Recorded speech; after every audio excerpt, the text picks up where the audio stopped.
Hi everyone, কেমন আছে সবাই? উইকলি ওয়ান ডে আমার থাকে ড্রয়িং ক্লাস। তো আজকে তোমাদের সাথে একটা ড্রয়িং শেয়ার করছি। যে ড্রয়িং করছে তার নাম হলো আন্নিক, আর আজকের থিম ছিল একটা বাউল গান গাইছে সেটার উপরে। একটা কপিতে আমি নিজে ড্রয়িং করে ওকে এক্সপ্লেন করে দিয়েছি যে কিভাবে কি করতে হবে, আর ও কিন্তু সুন্দর করে সেই ড্রয়িংটা কমপ্লিট করছে। আমার এবং ওর ড্রয়িং এর মধ্যে কিন্তু একটা ডিফারেন্ট রয়েছে, জানি না কে কে সেটা বুঝতে পেরেছো।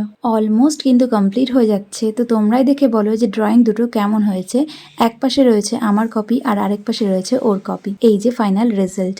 দেন চলে গেলাম মন্দিরে। আজকে ছিল বড় করে শনি পুজো, তার জন্য খিচুড়ি খাওয়ানো হচ্ছিল, আর আমরা চলে গিয়েছিলাম সেখানে। অনেকটাই লেট হয়ে গেছিল আমাদের যেতে, বাট আর একটু যদি লেট করতাম তাহলে হয়তো আর প্রসাদ পেতাম না। আমি ওর জন্য এখানে সিট রেখে দিয়েছিলাম, আর ও এনেছিল আমার জন্য খিচুড়ি আর নিজের জন্য এনেছিল। বাট গায়ে তো এমনিতেই ফেলে খাওয়ার সময়, আজকে দেখি পায়ের মধ্যে পুরো ফেলে দিয়েছে। যে কোনো ভোগ প্রসাদ বলো, সেগুলোর কিন্তু আলাদা রকমেরই একটা টেস্ট হয়। খাওয়া শেষ হলে পাতাটা তুলে এক সাইডে ফেলে দিয়ে হাত ধুয়ে রওনা দিলাম বাড়ির পথে। তো তোমাদের সাথে দেখা হচ্ছে অন্য একটি ব্লগে। টাটা।